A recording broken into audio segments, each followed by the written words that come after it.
Good morning, sir. Morning. What is your name My name is Ninad. and what do you do?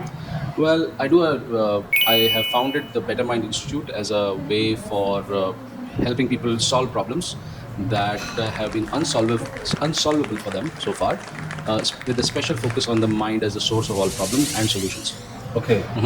And the focus of the interview today is, do you believe screen time is good for young kids?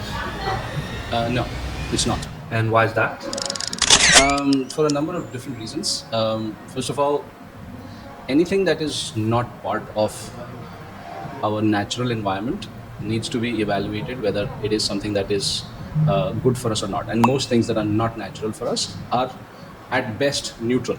Okay, that's one thing. Second, if you look at kids with their brains still developing, access to screen, now not screen per se, but what they consume on the screen, okay, is a double-edged sword. Okay, in fact, I would say it is. There's very few benefits, mostly negatives. The reasons for that is you know, the brain, gets disoriented with the kind of use kids have of the mobile, whether it is watching short content, okay, which requires constant reorientation of the brain, leading to irritability, sleep problems, uh, lack of ability to focus. Okay, now when the brain gets used to a lot of new things all the time, then things that are not getting new constantly become very burdensome for the brain, which is why kids have a problem, they begin to get bored of studies. Begin to get bored of anything that is not constantly new and exciting. Okay, so it hurts them academically. It damages their mood, and it damages their relationship. Now, this is one part. The other part is, as human beings, we all have social needs, right? Now, when we did not have the internet or now the phone, our social needs were met by meeting other people in person. Now our social needs get sort of pseudo met, okay, through chatting on Instagram or chatting on social media. So what is happening is that kids are becoming unsocial, okay, which means that they would find it difficult. Some kids would find it difficult to interact with real people. Okay, that can lead to a whole range of different issues. Okay, Okay. the so besides the orientation response getting messed up and the social things getting messed up, the third aspect is that phones become an escape from reality, especially when it comes to playing games and stuff.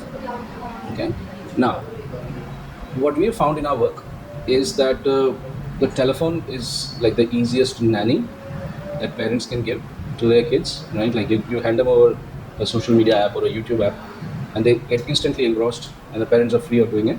Just that later down the line, when parents want their kids to study or behave in a certain way, they don't understand why kids are not cooperating. It's because uh, they need to be unhooked, de-addicted from the device. Okay, so long answer to your question. That's a great answer. You covered a lot of topics. At what age do you think kids should be given a smartphone in today's day and age? Should be given Yeah. at no age. At no age. Yeah. Even after they're 18? Look, the human brain doesn't change very much beyond the age of 8 or 9. And yes, your question is focused on kids, but in reality, a lot of adults are addicted to their phones too. Okay, Yes. so when should kids be given devices, Yeah. or when should adults have devices? Well, answer is never. But Okay. modern life requires us to use devices. It's not the device itself, it's about the use that kids have on devices. So for example, if you really must give your kid a phone, then you should be able to use a restriction software which does not let them go on social media, okay, or not access YouTube, especially the shorts, or use WhatsApp. Okay, um, if you can give them a restricted access phone, okay, then it's better off. If you can turn the screen from color to black and white, okay, then their brain does not get the color candy, the brain candy, which by which I mean attractive stuff, which calls for them to pick up the phone again and again. If you can do a few things like that to make it, keep it useful, not entertaining, okay, that would take the edge off a little bit. Okay. And where do you think the role of dopamine plays in this entire saga? Well, this entire activity is fueled by dopamine. So every time we, for people who don't know, dopamine is a neurotransmitter. Every time we do something that is exciting or something that is new, the brain gets a release of dopamine, and it feels good.